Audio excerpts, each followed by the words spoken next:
Trust a Few, Haruspex Trilogy, Part 1, by E.M. Swifthook. 1. You have no idea what you are letting yourself in for. How can you? Commodore Vane shook his head as he spoke. It was beyond understatement and beyond belief. The soldier's green eyes were fixed on a point some distance behind the Commodore's left shoulder. Their color so brilliant, Vane suspected genetic enhancement, and their focus had been unwavering since he entered the room. "I think I do, sir." He stood in a formal parade ground stance, as ordered by the scowling legionary sergeant who had escorted him in and now lurked by the door. Vane had made a conscious choice not to relax him from the rigid posture. He never did with the conscripts. He glanced back at the remote screen he had called up, its contents invisible to anyone else. Amnesia. He read the word aloud and looked back at the soldier. Total amnesia? Total retrograde amnesia, sir. The sergeant, a big, broad-shouldered man called Highness, stood almost a head taller than his charge, who was not much more than average height, and the ever-present scowl changed to a sneer at the words. Vane ignored him. "And do you know why?" "Due to an unknown trauma immediately prior to my arrest, sir." Prior to, not during? The way most of his men were brought in to begin their military career in his legion, it would not have surprised him in the slightest to find the injury had been inflicted at that point. "Yes, sir." I see. Vane wondered if he truly did. The implications here were so disturbing. You have no knowledge or memory of anything before your arrest? None, sir. And that means you have no direct knowledge or experience of what life is outside the Legion? No, sir, I do not. Then how can you know you want to leave us, soldier? He noticed a slight hesitation then. I have no direct personal knowledge, sir, but I have researched a great deal about it. Which, he supposed, explained the hesitation. But the idea of researching the complexities of everyday life with zero experience of it stretched his credulity. Vane tried to keep that disbelief from his voice. Researched it? Yes, sir. I've talked to other people in my unit and accessed information through the lattice. Everyday life, as filtered through the minds of violent criminals and a military tactical data provider. The Commodore shook his head, but let the naivety pass. His job was to confirm that this man met the criteria required and was fit to be released. In fact, it had been made very clear to Vane he should do whatever was needed to speed the process and allow as little questioning as possible. But this man was no ordinary ex-criminal. Once, and for many years, his name topped most wanted lists throughout the Central Worlds and the broader coalition, the Protectorates and Independent Worlds. In Vane's circle, this man's name used to be a household word for mindless destruction, the boogeyman of ultimate evil. Avalon Revid. Vane found it a curious experience to meet the man behind the myth, but it made the responsibility he now held a heavy one, weighing up all the factors to consider if Revid should be discharged. Revid might have a legal right to be considered for release, but that was not the same as having the right to be released. That decision ultimately lay with Vane, and it was one he was not finding at all straightforward.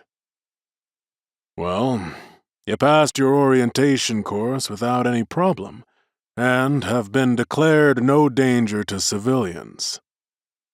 No danger? A bureaucratic joke even a military man such as the Commodore could appreciate. All the Special Legion were more than just dangerous, all serving a sentence for extremes of violent crime.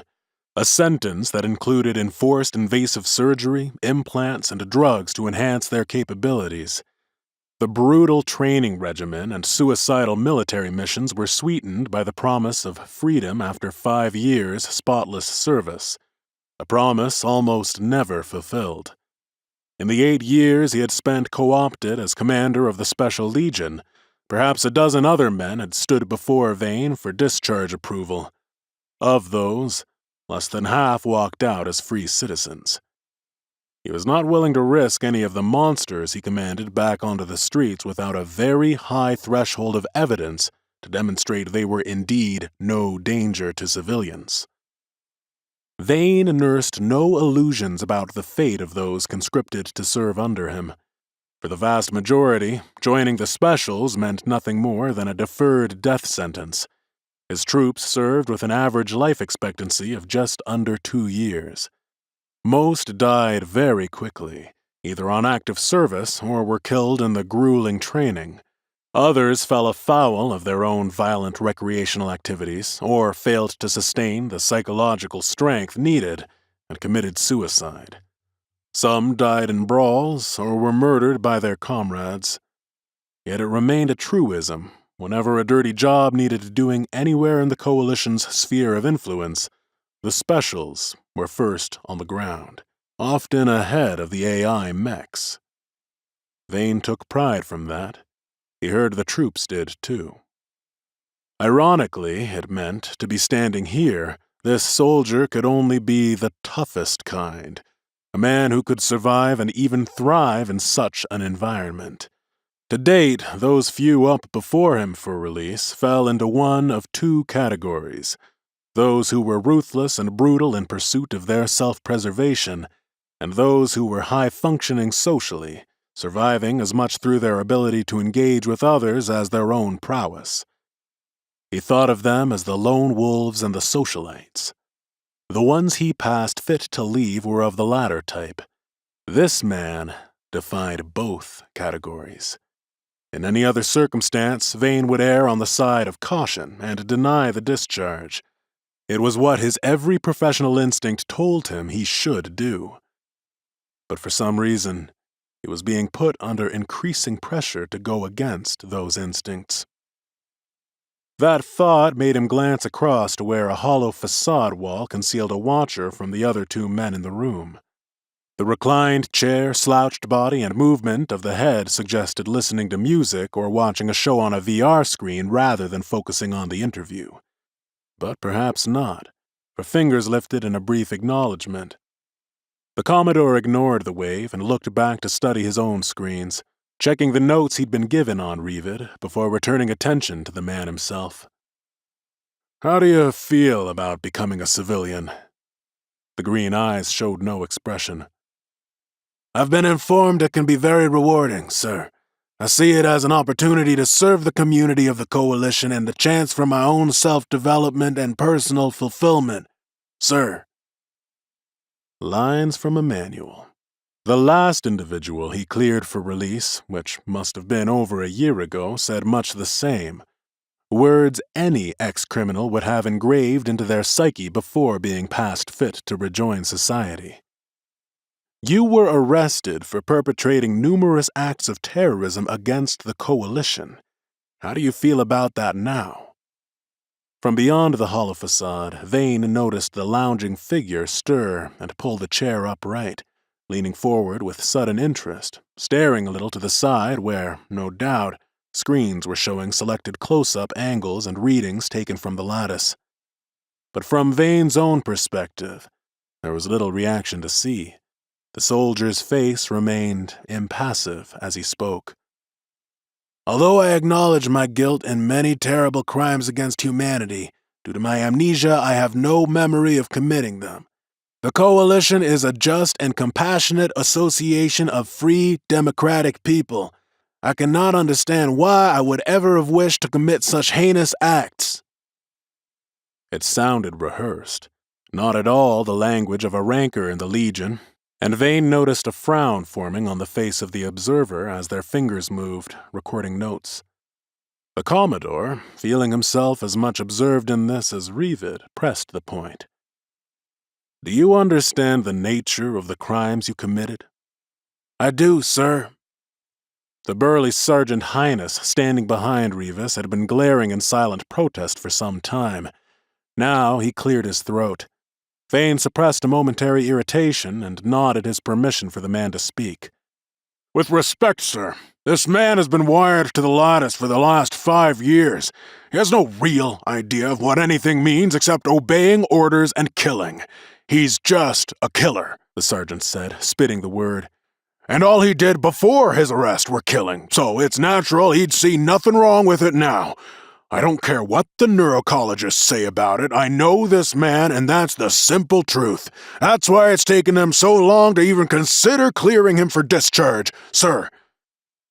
It was hard not to find himself in complete agreement with the sergeant's assessment. For the first time since the interview began, Vane saw a spark of animation in Revid's eyes. The fixed gaze shifted to meet his own, its intensity disconcerting. "Permission to speak, sir?" "He's a—" Vane silenced the protesting sergeant with a curt gesture. "Permission granted, soldier." "Sergeant Highness is under the impression I am unable to judge the moral difference between unjust murder and just warfare, between mindless terrorism and the well-considered use of force. I would like it to be known on my record I am very much aware of the difference between the two. I made a public statement renouncing my previous criminal activities some years ago, activities for which I have the deepest disgust." It was his longest speech so far, and for once his tone held a bit of emotion. Vane felt very sure Sergeant Highness had been tormenting this man for a long time. "I have been given numerous additional tests to ascertain this, and despite my application being rejected and returned for review 4 times, each time I've been cleared for release. I would like to vindicate the wisdom of the coalition system of justice, offer service to the community as a civilian, and take this chance to recommence my life. Sir." Vane sat for a moment, shocked into silence. He had never heard any of his legionnaires speak like that. Coming from the mouth of the scarred, adapted creature before him, with an ugly direct brain-linked data port visible behind one ear, the incongruity of it left him feeling profoundly unsettled. The language sounded far from anything heard in the ranks, and this did not seem like a well-rehearsed speech, which made it increasingly difficult to line up such fluent expression with the idea of total amnesia. Other words distracted him, appearing on a screen shimmering into his vision. His unwanted guest sending another message, asking him, telling him, to follow a new line of questioning. Vane gritted his teeth and looked back to the man standing before him. "I would like to know why you feel you'd be better able to serve the community in civilian life.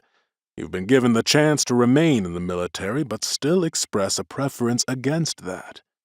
If you mean what you say about service, about wanting to serve the coalition, don't you think your skill in warfare would suggest the military as the better option?"